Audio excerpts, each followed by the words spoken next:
Peace Barricade. Hello, dear viewers, and welcome to another edition of the Peace Barricade. My name is Maria Cernat. I am an academic based in Bucharest. I am a feminist, a socialist, and of course, due to the war in Ukraine, a very convinced pacifist. I have with me today to present to you, I invited to our cameras and to our microphones, Wolfgang Lieberknecht. He is a staunch pacifist with a lot of experience, much and longer experience than mine in the pacifist field. He's the manager of the Black and White Initiative. He was a staunch militant for peace in Germany. And I'm very happy to bring him on and to have him share some of his thoughts, experiences, and ideas with regards to what's happening now in Germany. We had an online meeting. It was our meeting in the Common Initiative, World Beyond War. Wolfgang Lieberknecht is also an associate from the Peace Factory, an NGO, staunch pacifist NGO, militating, of course, for peace, peaceful resolutions of conflicts. And he confessed to us that he fears Germany is gearing up for war. Germany is ready to invest its efforts into escalating the conflict in Ukraine. So, what did you mean by that? Because I think this is very troubling news. Yeah, I must say I'm now above 70. And what is going on now was over many, many years totally impossible. Yeah. Before the hegemony in the public discourse was Germany stands for peace, never war again. And this was naturally mainly my generation. So we had parents, we had grandparents who were in the war. Then after the Second World War, it was clear it was a crime what Germany did. It was very bad, and they were responsible for this war. So, and our generation, a majority, when I was young, as it was always hegemony, we are responsible, never again Nazis, never again war. But I must say, we were not strong enough to educate our kids. This I must say. Yeah. The mass medias were strong. And then in the whole period after the Second World War, there was a period of progress, social progress for the people, long time, till the 70s, sure, even above. So from this point, and the youth took peace as normal and as a gift, that they have nothing to do for peace. Peace is normal. Yeah, it is no question that we will live in peace. So, and you know, the wars, they continue permanent after the Second World War, but they went in the global south. And our Western countries were very much in these wars. And those who understood it, Vietnam War started, this was my point, which was my awakening, that the Americans, which were preached to us that they are much better than the Nazis, they will never do these wars and so, then I understood. They play in the same way with the people, even their own people, to send them in wars. Many, many young Americans died.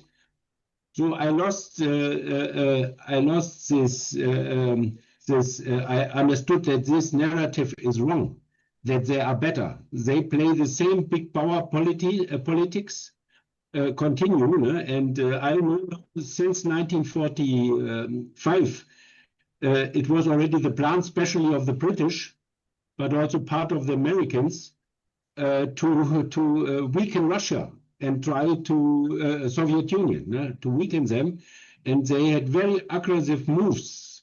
The only point is because these people, the Soviet Union had also atomic weapons, so this was how we were brought up or developed ourselves against our parents, I must say, because they were injected in the Nazi time and there were very few, even who were liberals. Yeah?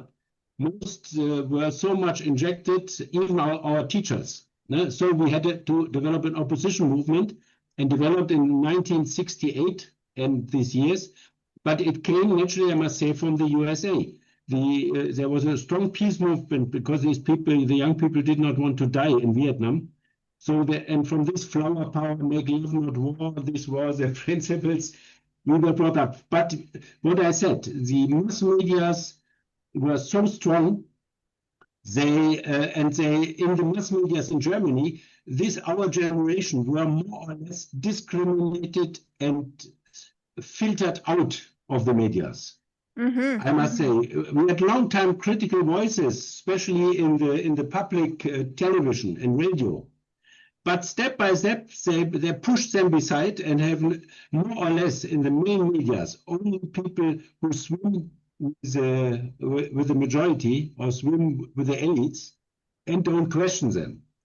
And I must say the idea of building UNESCO, the UN Education Association, was there to make people self-confident that they oppose to the elites if they go wrong way, to make people strong. And I must say today we have failed. Germany, with their education system, have failed in the idea what is the Enlightenment, have the courage to say yourself, to reason yourself what is right and what is wrong, and not just follow people. Because when they formed the UNESCO, they said in Germany the main problem was that people were educated to follow.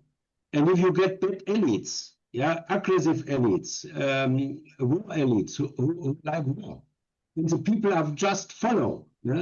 And long time we thought this is not the case anymore, but I see today it is again still in Germany inside.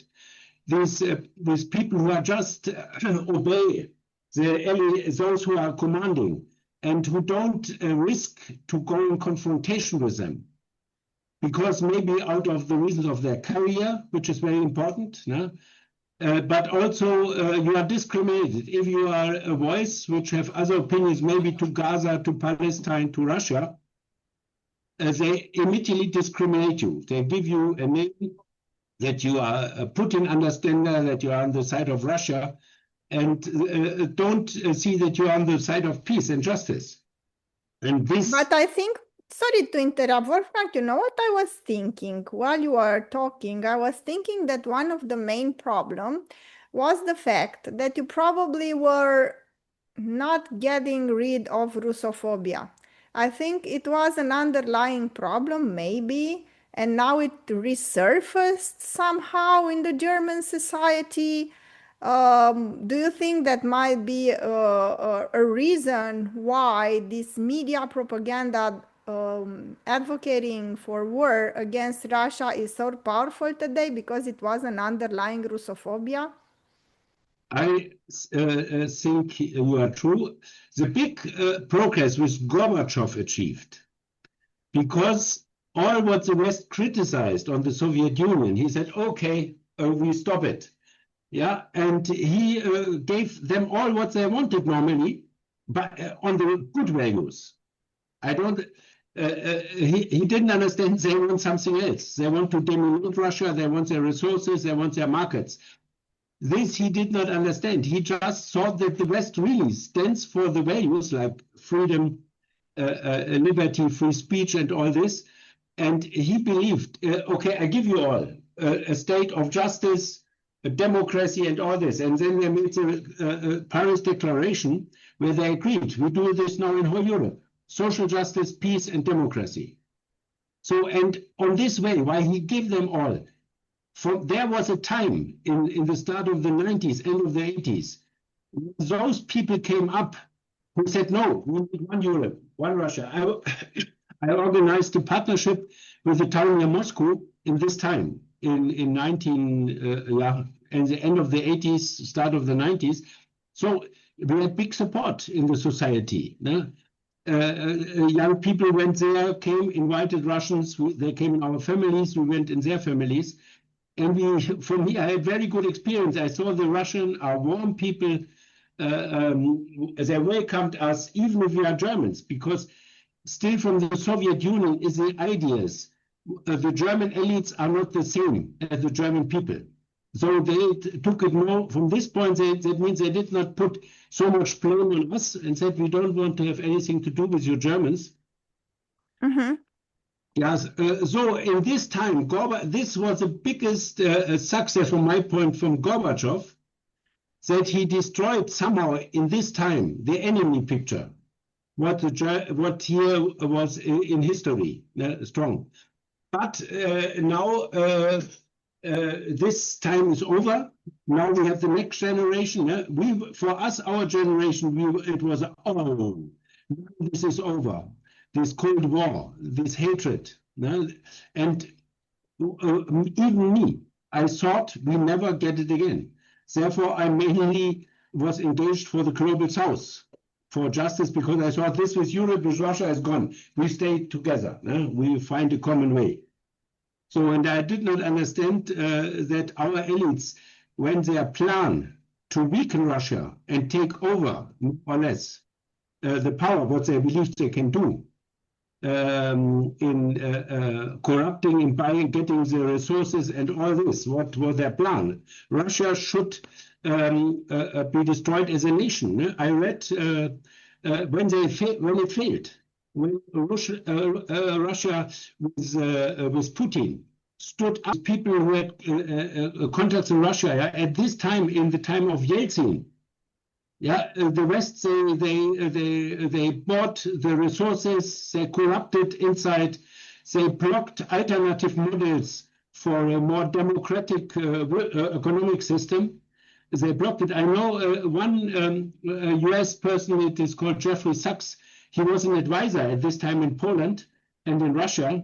And he said, please, we have to support Russia that they get a nation and that they have not to pay their debts so fast back that they can't develop social security. And then these people in the US told him, please, we want that Russia disappears. We don't want them anymore as a nation. And when they saw it fail and that Putin stood up again and said, what you are doing with your wars in Iraq and everywhere is rubbish, and make laws to secure their resources, then they started to develop the enemy picture against Russia again. And they were successful, this I must say. They were successful. Our initiative in Germany is broken. Even the members, there were many of the war, even the war generation.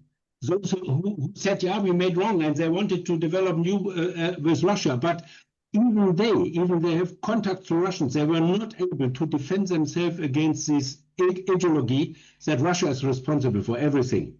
What is now, why the Cold War is again, and so how they portray everything. It's a Russian imperialism, how they portray everything, and they don't see how the West contributed. Mm-hmm. I understand. Now, another interesting thing about Germany. And also troubling. It is for the first time after World War II that you have a right-wing extremist party, the AfD, Alternative für Deutschland, that became the biggest party in terms of electoral preferences.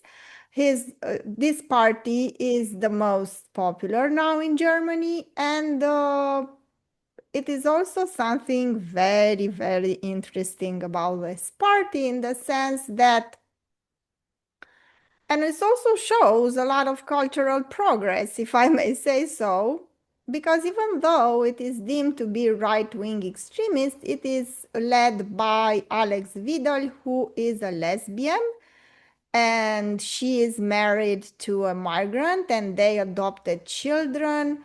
What is going on here? Because there is such a contradiction between the choices and lifestyle of the leader and its portrayal in the media as somehow they are extremists, right-wing extremists. What's going on? Yeah, I must say, Weidel, even if I don't support her, yeah, she is naturally a competent person, can talk very good, can bring narratives to the people that they understand it.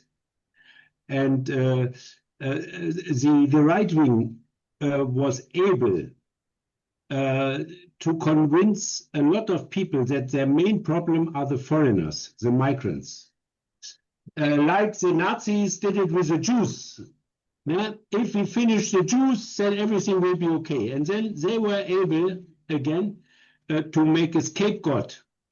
So that the frustration of the people go to refugees. And naturally, we can't say that all refugees naturally are good. They are in desperate situations. They come off war areas. Even Mr. Kant said, a war creates more bad people than he kills. Naturally, there are people, if your parents are dead, and so many people are desperate. So you can't, I wonder even that not more happens of these people, yeah, who lost everything, their perspective, then they come in a totally another culture. And here their perspective for most of them is not very good in their situation. So therefore, bad things happening. And these people can always use it. And most of the people don't understand that many of those refugees come out of areas which Europe and the Americans destroyed, where the people more or less had no chance. The reasons why they flee. The other reason is still the colonial or neo-colonial exploitation of Africa, that they take the resources for nearly nothing, corrupting a small elite, which guarantees it, and try on this way.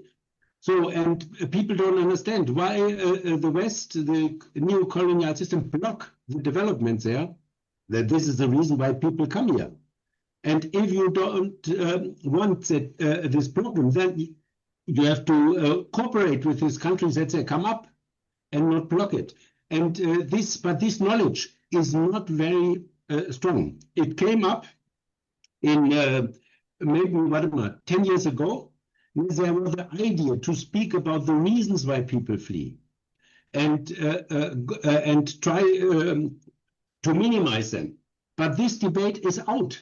They don't speak about it anymore. Refugees are more or less seen as people who attack us, who to disturb us.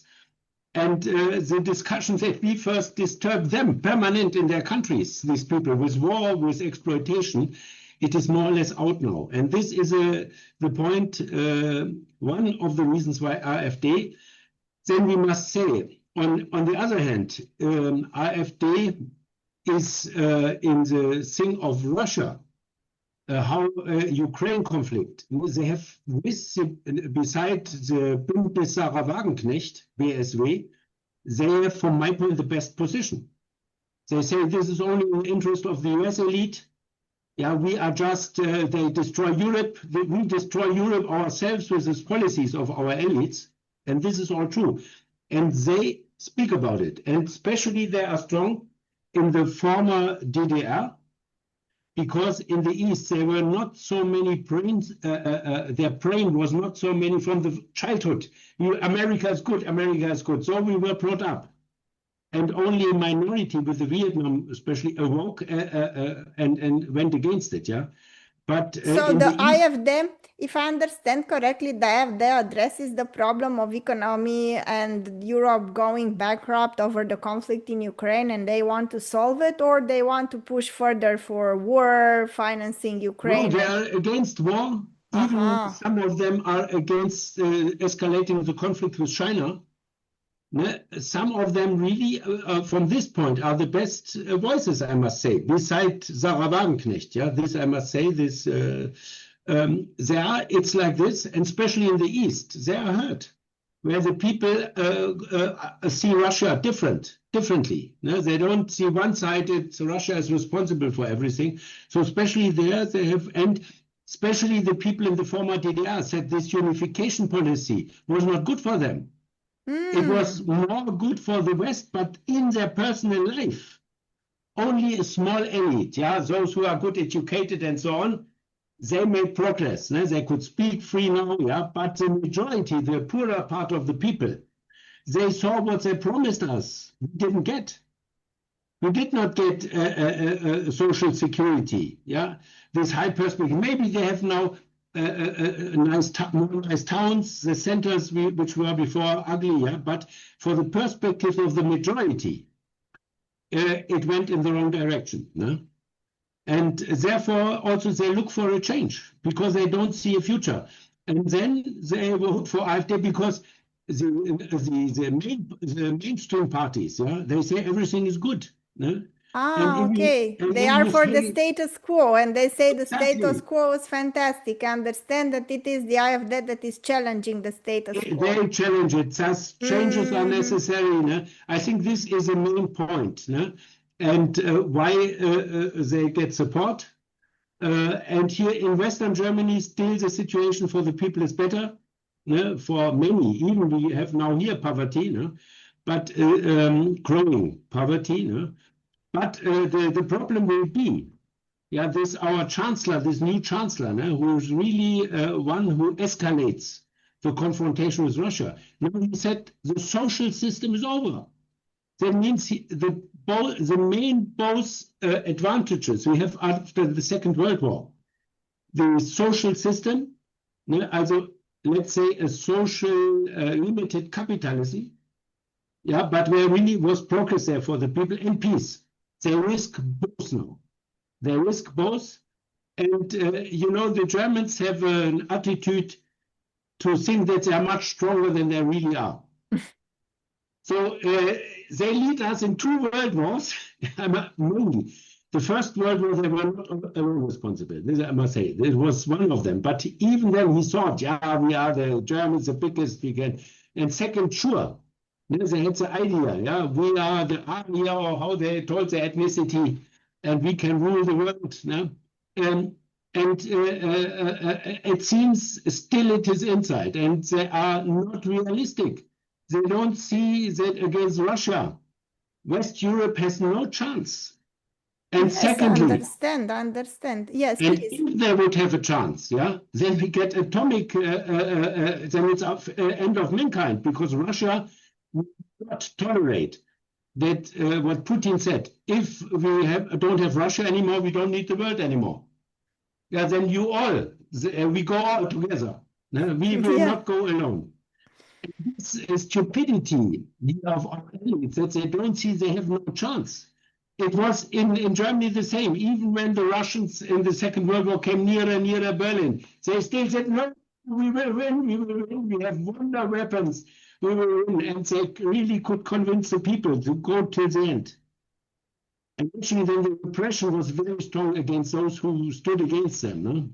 But they infiltrated them so good. They had the medias in their hands. And everyone who was a different voice, he was discriminated or even killed. And today it goes in a similar direction.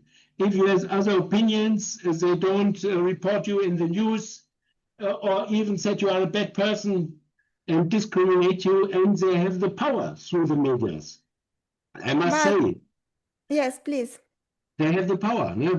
Before I thought good ideas can come through, yeah, but if no one hears about your good ideas, if they every day, from morning till evening, you hear Russia is bad, here they attack, there they undermine. If you don't, you really think it's true. But that is something very puzzling, because even though that you would have, let's say you have elections and the AfD comes up as the first party in terms of the electoral preferences and gains most of the votes, but still they will not be able to form a party because the other parties would not touch AfD and would not enter a coalition with the AfD. So basically you have a situation where it's paradoxical, and I think it's structural, isn't it? Because you have a situation with a party that represents the majority, or represents a vast part of the German society, that is not able to come anywhere near the political parties and the political power. Yeah, naturally they don't have the majority. This is clear. There is a big split in the society, and the now dominating parties try naturally to do everything to keep this party down and say they are racists, we have to go against them, and they take only their bad parts. They don't discuss about the policy, Ukraine policy with AfD. They speak about the negative parts of AfD, their really racistic attitude, that the scapegoat policy, to put everything blame on foreigners, and that they don't respect so much human rights in this thing. This they take and put the positive side of AfD, what I said, that they want another Ukraine policy. They put it beside, and naturally they are discussing to forbid the AfD. And just now, a mayor, one AfD man who wanted to stand for mayor, they excluded him. So it might come the same what you have seen in Romania, that at the end they will go with the state against this party and try to exclude it when they see, and they still have, I think they can make it. I think they still can make it, because when all other parties go together and they are still very strong in the institutions, in the courts and so on, they might make it, but it will get a big division in the society, bigger than today. But how I see it, there is so small, really opposition. But what AfD is very negative also, they also are for 5% armament. Even Weidel said, also in this point, but they want a strong German army for Germany and not for the USA. This is a difference, But to bring the result will be the social state will be away. When they put half of the budget in wars and army, and the change from a welfare to a war economy, if they do it, more people who depend then on contracts for the war economy, they will support it. And they go in this direction. This we have to see. People don't get money anymore with jobs in the civil production. They get it from the war, and these interests will come in. Capital owners the same. This war economy is very good for the rich, we must say. They get higher profits. They have a stable income because the state guarantees to take their products which they are producing. And one of the points I read from a US Marxist, Sweezy and Baron, after the Second World War, he said, if this high productivity is used, that the common people get more and more social security, they can't be controlled so easily anymore. If your daily life is secured, so then you can put energy in the big questions about social justice, about the foreign policy and so on. And the elites, they like much more that we are always have fear that we lose our social security because of insecure social system or jobs. And therefore, they like more to put the productivity in producing arms than producing social security. I think it is true. And secondly, if you have a strong army, you can always steal resources and markets from other parts of the world and get even richer. On this board, the war economy, but for the common people, this war economy is very bad because the productivity which a capitalistic system, I must say, has created could be used today to bring social perspectives for us all. Yes, definitely. So we'll have a second part where we will discuss Romania, dear viewers. I just wanted to have a brief conversation with Wolfgang, and I thank him very much for sharing very, very interesting and insightful points of view with regards to the situation in Germany and this very peculiar right-wing party and its prospects and its ideas, its how should I say, vision for the future, and also the vision for the future of the mainstream elites and the role of the media in portraying Russia as the new enemy. And basically gearing up for more conflict, more war in Ukraine. Thank you so much for sharing this. We'll see each other in the second part where we will discuss Romania, and it will be Wolfgang asking the questions. Thank you. Thank you very much that I could a bit contribute. Thank you very much. Thank you. Yeah, Romania was, I must say, never a big point in my life to think about it, I must say. No? And okay, we heard a bit about Ceausescu, and also that he had a more independent way from the Soviet Union and something like this. But I must say I have not much knowledge about it. No? And naturally, I knew then that they cooperated with the Nazis against the Soviet Union, and this war was an aggression, a horrible aggression, and so they took really part in a crime. We must say this crime in Romania. Therefore, I think even like in Germany, where the anti-Russia and the militarism and Russophobia comes up, maybe it's also something which again comes up in Romania, maybe naturally connected with own experience of really dictatorship, where of repression in the Soviet system, which is real and not only ideology, and this may be.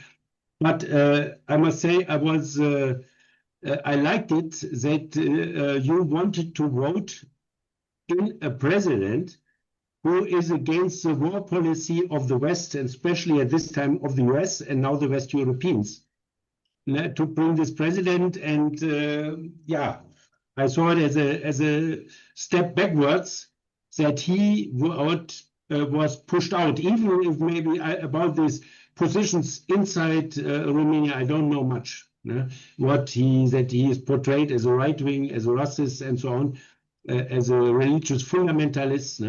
That I must say I have no idea about it, or only very small. But the main point, the danger is now that we really go in Europe in the war. First pushed from the Americans, now pushed from the West Europeans. And that we all suffer and destroy Europe that the US and the West is still dominating the world and bring all possible opponents down. So we give up our life. This is suicide. Why we should make social suicide?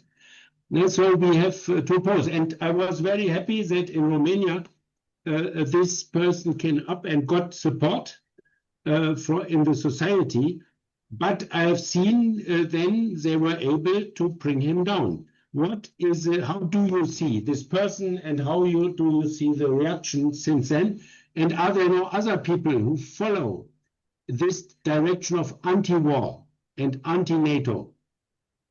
Well, as I told you and as I told viewers, I have to be very honest. I became a pacifist once the war in Ukraine started, and I think a lot of Romanians thought about and started thinking about peace seriously once the prospect of war was knocking on our doorstep, and we were very, very frightened.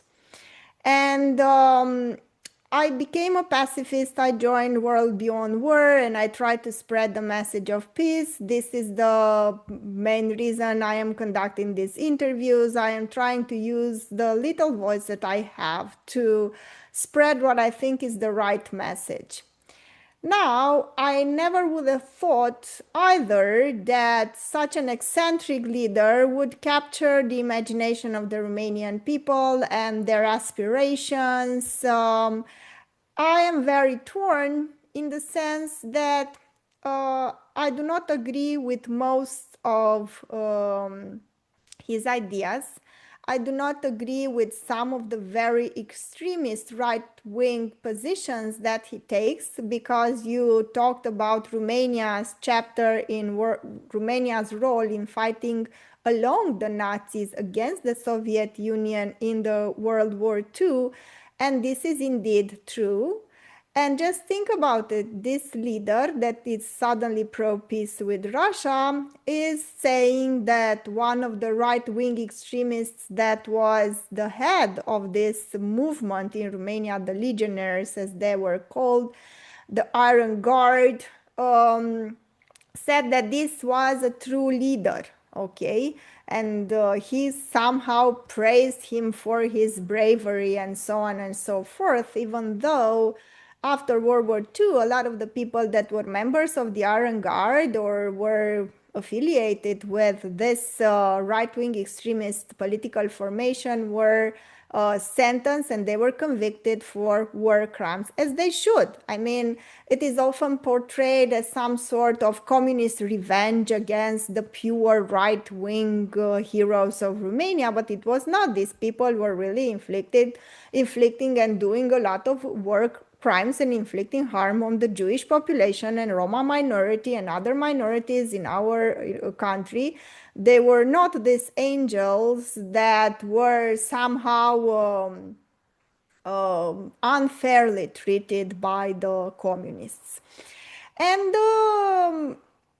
that being said, on a pragmatic side, I mean, if you have a leader that says all these crazy things, because I think we had a show about him where I told you a couple of the crazy things. He was also advocating for pure water, bringing water from the mountains to the cities, to some sort of conduits, and very eccentric ideas that were combining some sort of orthodoxy with new age ideas about healthy living. This is why they call him a guru, because he has all these very, very interesting and sometimes even bizarre ideas.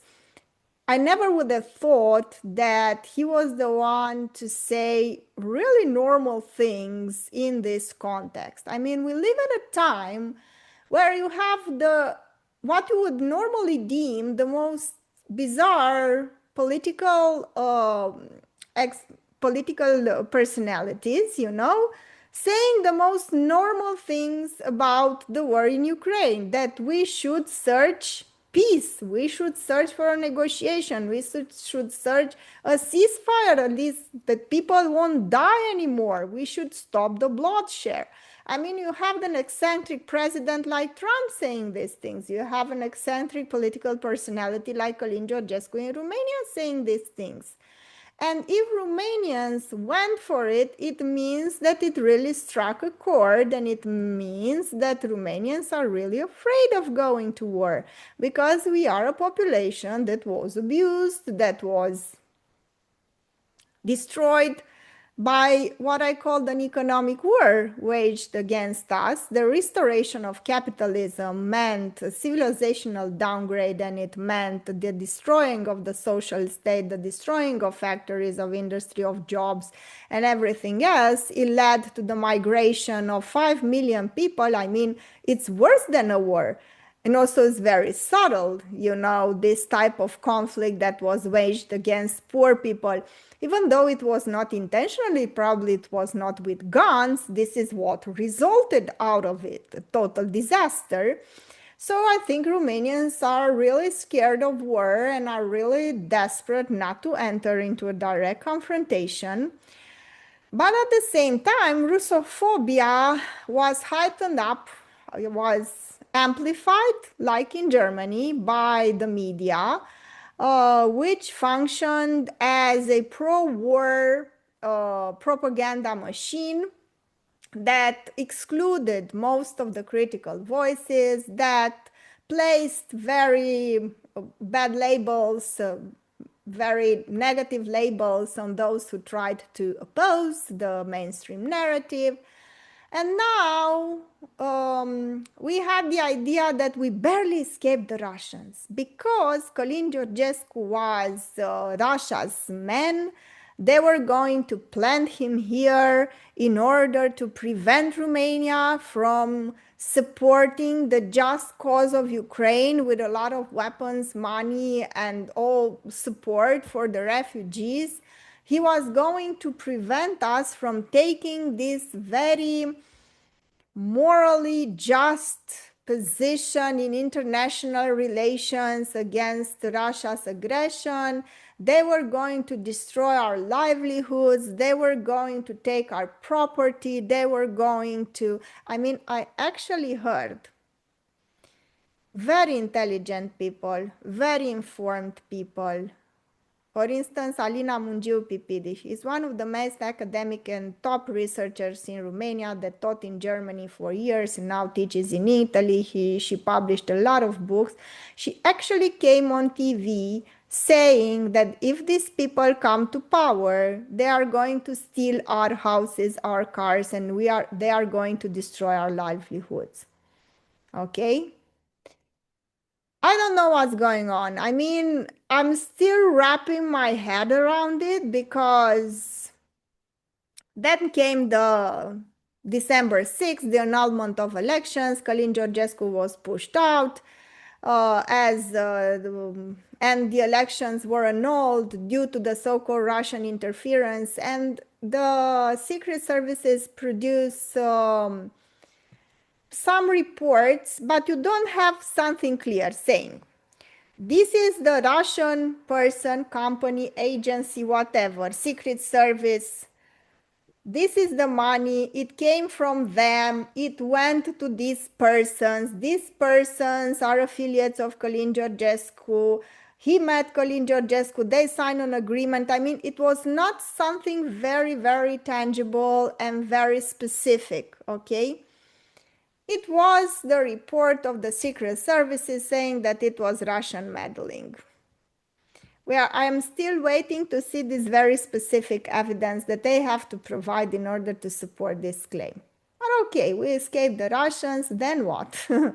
Then the former mayor of Bucharest, Nico Șordan, came to power. And let me tell you that now we don't even think about the annulment of the elections because the austerity measures this government unleashed against Romanians are so harsh that, you know, we got hit with the annulment of the election, with the cancellation of elections. We found out that we barely escaped the Russians. Now we have to destroy our public education system by increasing the workload for teachers and also increasing the number of students by 6 students in each classroom. And you can imagine that more than 14,000 teachers will be basically fired. And we have to, you know, merge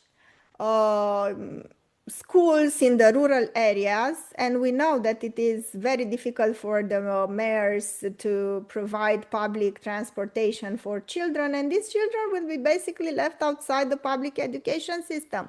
I mean, the restoration of capitalism would lead us to the situation, I don't know, of a developing country in Africa if this goes on, because already the percentage of students that drop out school is alarmingly high, like 20% in rural areas. I mean, 1 in 5 children abandon school when he's 12 or 13. Can you imagine? I mean, to have this type of percentage. And we have 40, not 14, 40% of children in poverty and social exclusion risk. Almost half of Romania's children. The situation is catastrophic. But the elites, because for vast majority of the elites, those who are educated, those who have access to education and to jobs, they are very happy with the current system. They say, I even heard someone say, and they say that this is the best time Romania ever had.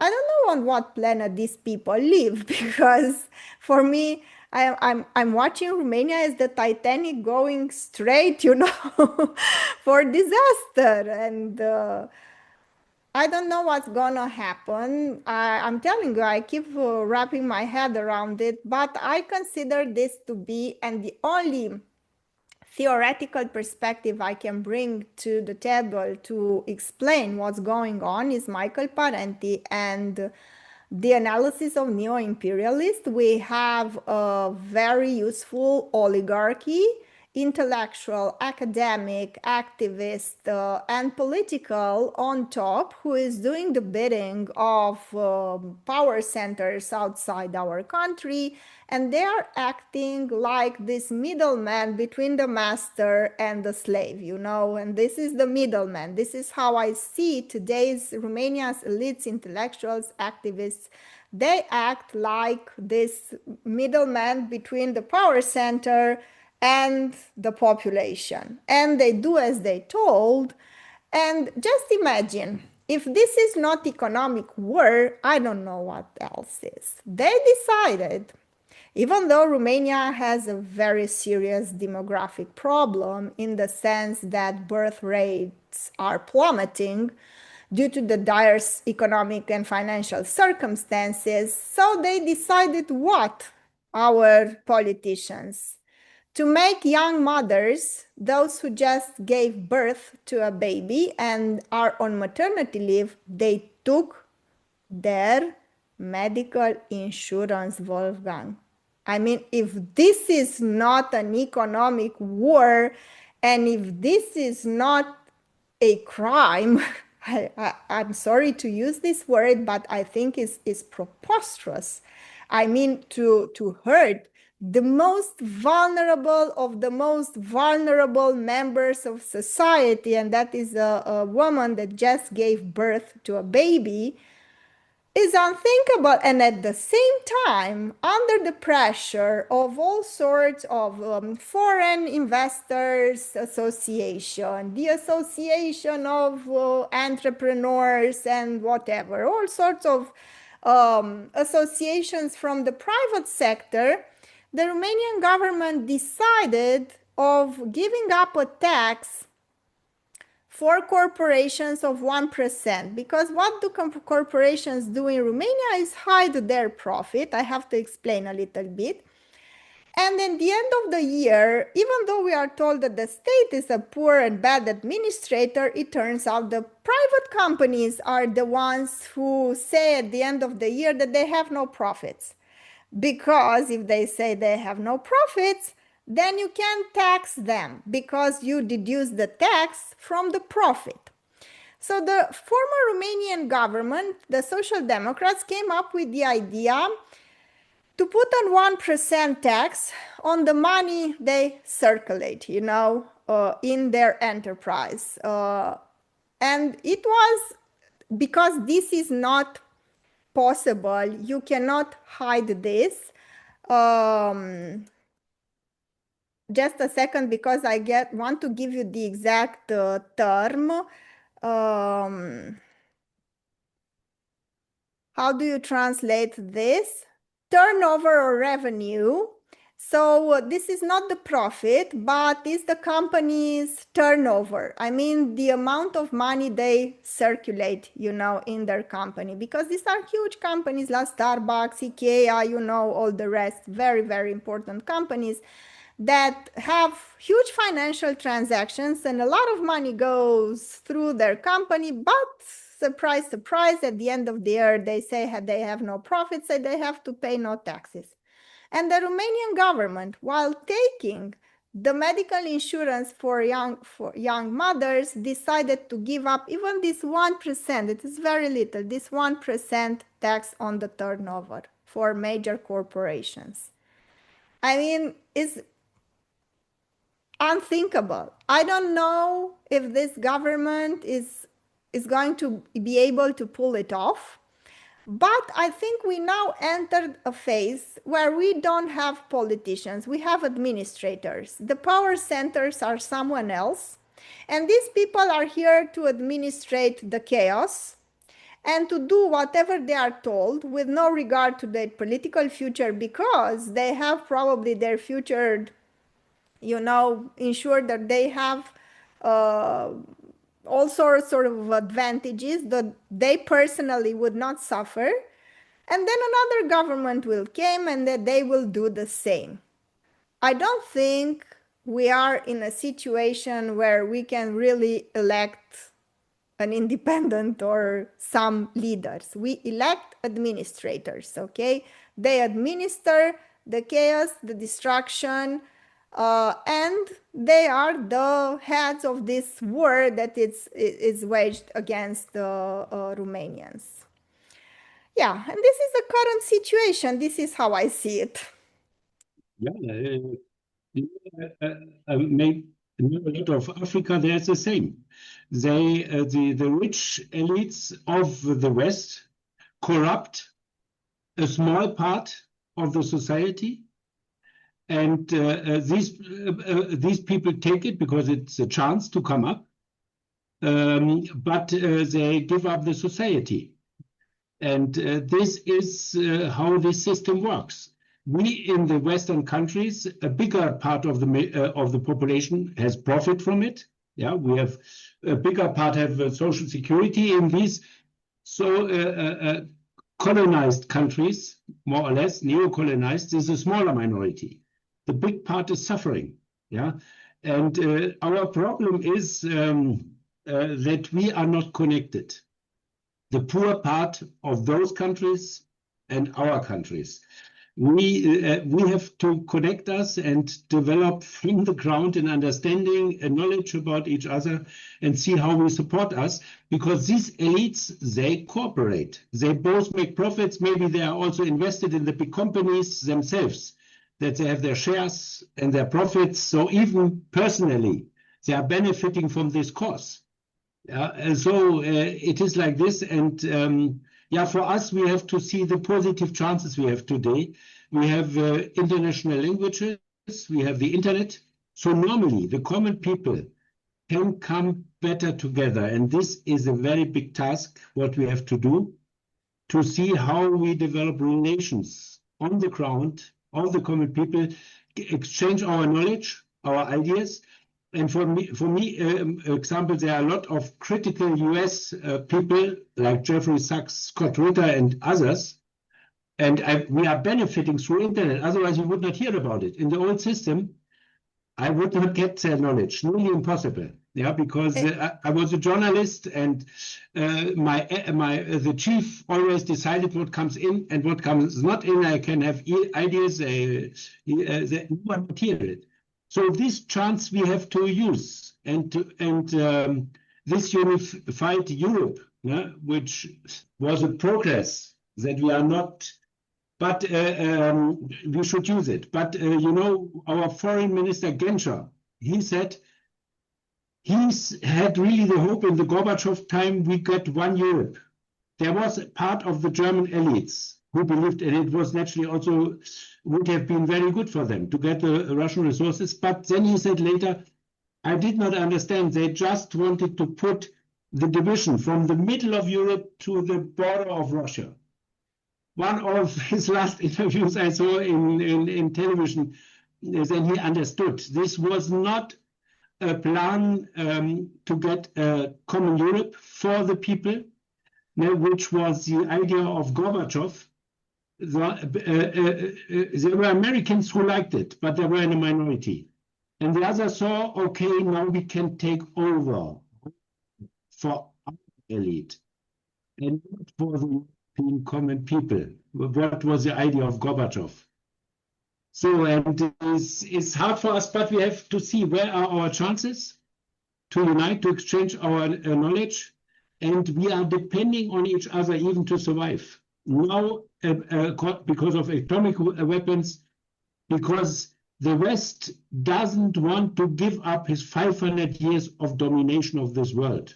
They don't want. UN Charter says we are all equal rights, all states. But the West never accepted it. And they want to dominate, and they risk our future. Our social welfare, as you see, in Germany, they forecast are the same, that they bring down the social system. It's not, they can't finance it anymore. At the same time, they put other billions in Ukraine, because it is not only benefiting those elites in Ukraine who won the war, but also the weapon producer here and the rich who can invest in the weapon industry. And they benefit. But we common people in Ukraine, in Russia, naturally, and we all, because of this race of weapons, we are all paying it with our social security and at the end, maybe even with the World War. So we have to stand up, but it is not easy. Yes, we have to stand up, and this is the initiative. We have World Beyond War. We are both members there. We invite others to join. We invite you, dear viewers, if you liked what you heard and you saw, to subscribe, to search us online, and to become members of our pacifist organization at World Beyond War. Because I think it's very important, as you say, to also have this connection between the disenfranchised part of the society in all of the countries that are affected by these very irresponsible politicians and their catastrophic visions. Thank you so much.